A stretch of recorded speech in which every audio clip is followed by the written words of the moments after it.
PM কিষাণ প্রকল্পের নতুন আবেদন আবার শুরু হয়ে গেল। 2024 সালে আপনি যদি নতুন করে পিএম কিষাণ প্রকল্পে নিজের নাম নথিভুক্ত করতে চান তাহলে কিভাবে নথিভুক্ত করবেন, 2024 সালে নতুন কী কী শর্ত রাখা হয়েছে এবং কী কী কাগজপত্র জমা করতে হবে আপনাকে নতুন আবেদন করতে হলে। কারণ বর্তমানে কিন্তু 45 দিনের একটা পিএম কিষাণ স্যাচুরেশন ক্যাম্প হচ্ছে, তো সেই ক্যাম্পে কিন্তু আপনি আবেদন করতে পারবেন খুব সহজে। তবে আপনাকে কোন কোন কাগজ জমা করতে হবে বা এই ক্যাম্প কতদিন হবে সেই সম্পর্কে বিস্তারিত একটি আপডেট দেব আজকের এই ভিডিওতে। অবশ্যই ভিডিওটি শেষ পর্যন্ত দেখুন। অবশ্যই আপনারা ভিডিওটিকে দেখার আগে চ্যানেলটিকে সাবস্ক্রাইব করে রাখতে ভুলবেন না পরবর্তী গুরুত্বপূর্ণ আপডেটগুলি পাওয়ার জন্য।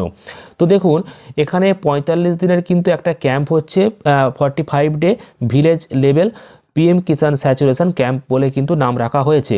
অর্থাৎ এই যে ক্যাম্পটা হবে এটা কিন্তু 45 দিন ধরে হচ্ছে এবং এটা চালু হয়ে গেছে 1 ডিসেম্বর 2023 থেকে কিন্তু এটা শুরু হয়েছে, চলবে 15 জানুয়ারি 2024 পর্যন্ত।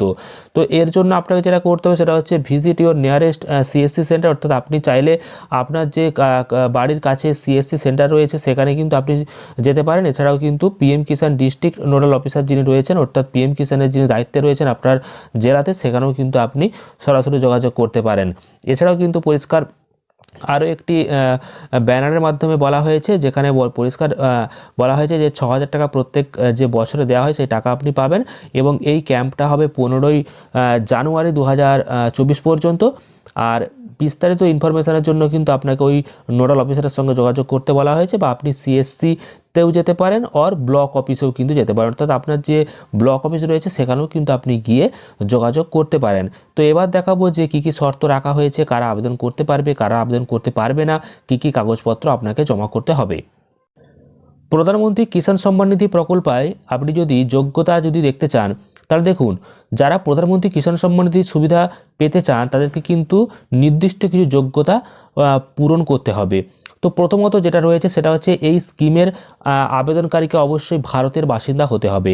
শুধুমাত্র কৃষকরাই কিন্তু এই প্রকল্পের জন্য আবেদন করতে পারবে, কৃষক ছাড়া আর কেউ আবেদন করতে পারবে না। এছাড়াও যেটা বলা হয়েছে, একজন জমিদার কৃষকের পরিবারের স্বামী স্ত্রী এবং নাবালক সন্তানদের পরিবার হিসাবে বিবেচনা করা হয়, যারা সংশ্লিষ্ট রাজ্য বা ইউটিএর জমির রেকর্ড অনুসারে চাষযোগ্য জমির মালিক।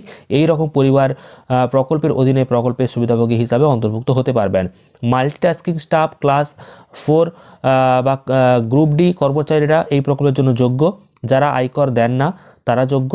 আবেদনকারীর একটি ব্যাঙ্ক অ্যাকাউন্ট থাকতে হবে। আবেদনকারীর ব্যাঙ্ক অ্যাকাউন্ট আধার কার্ডের সাথে লিঙ্ক থাকতে হবে। আর অবশ্যই বয়স হতে হবে 18 বছরের বেশি।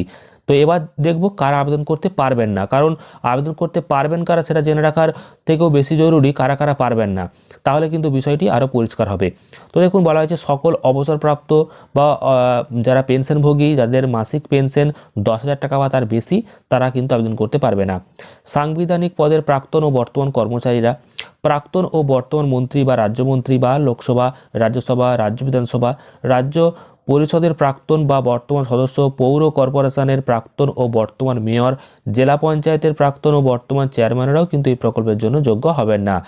এরপর রয়েছে কেন্দ্রীয় বা রাজ্য সরকারের মন্ত্রণালয়, অফিস, বিভাগ এবং একক কেন্দ্রীয় বা রাজ্য পিএসসি এবং সরকারের অধীনে সংযুক্ত অফিস বা স্বায়ত্তশাসিত প্রতিষ্ঠানের পাশাপাশি স্থানীয় সংস্থাগুলির নিয়মিত কর্মচারীদের সমস্ত কর্মরত বা অবসরপ্রাপ্ত কর্মকর্তারাও কিন্তু আবেদন করতে পারবে না।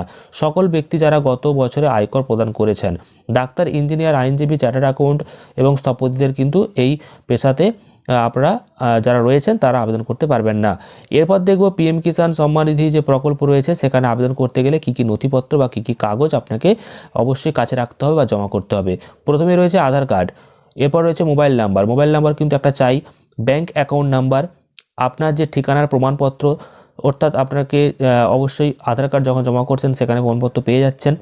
এরপর রয়েছে পরিচয়পত্র, অর্থাৎ ভোটার কার্ড, আধার কার্ড দুটোই, জমির রেকর্ডের কাগজ। এবার এখানে কিন্তু অনেকের প্রশ্ন যে কারেন্ট, অর্থাৎ 2024-এরই কি লাগবে বা 2023-এর। তো আপনাদেরকে জানাবো 2023-এর শেষের দিকে, অর্থাৎ নভেম্বর ডিসেম্বরের হলেও কোনো অসুবিধা নেই, বা 2024 সালে আবেদন করলে তখন একবার 2024-এর জানুয়ারি মাসেরই কিন্তু দেওয়ার চেষ্টা করবেন, তাহলে কিন্তু অ্যাপ্রুভ হওয়ার সম্ভাবনা প্রবল থাকবে। আর আগে যদি আপনারা দিয়ে থাকেন তাহলে কিন্তু নাও অ্যাপ্রুভ হতে পারে, অর্থাৎ অনেকেই কিন্তু 19, 20 বা 21, 22 সালে দেবে। তো সেক্ষেত্রে 23 সালের অবশ্যই দেওয়ার চেষ্টা করবেন, এবং যদি আপনারা এখন আবেদন করেন তাহলে অবশ্যই ডিসেম্বর মাসে তো পাচ্ছেন, আর যদি জানুয়ারি মাসে আবেদন করেন তাহলে জানুয়ারি মাসে। আর এরপর লাগবে আপনার পাসপোর্ট পাসপোর্ট সাইজ একটি ছবি এবং আধার কার্ডের সাথে মোবাইল নাম্বার যুক্ত অবশ্যই হতে হবে, নইলে কিন্তু রেজিস্টার করার সময় আপনি রেজিস্টার করতে পারবেন না, ওটিপি আসবে, ভেরিফিকেশান হবে না। অর্থাৎ আধার কার্ডের সাথে মোবাইল নাম্বার অবশ্যই সংযুক্ত থাকতে হবে, আধার কার্ডের সাথে মোবাইল নাম্বার লিঙ্ক থাকতে হবে। না থাকলে আগে আধার কার্ডের সাথে মোবাইল নাম্বার লিঙ্ক করুন, তারপর কিন্তু অবশ্যই আপনি আবেদন করতে পারবেন। তো আশা করি আজকের এই ভিডিওর মাধ্যমে বুঝতে পেরেছেন কারা কারা আবেদন করতে পারবেন, কারা আবেদন করতে পারবেন না, কি কি কাগজ দিয়ে আপনাকে আবেদন করতে হবে এবং যাবতীয় তথ্য পরবর্তীকালে আপনাদেরকে দিয়ে দেবো। তো পরবর্তীকালে গুরুত্বপূর্ণ এই ধরনের আপডেটগুলি পেতে চ্যানেলটিকে সাবস্ক্রাইব করে পাশের বেল আইকনে অল প্রেস করে রাখুন, ভিডিওটিকে লাইক শেয়ার করে দিন, আর ফেসবুক পেজ থেকে দেখলে পেজটিকে ফলো করতে ভুলবেন না। ধন্যবাদ।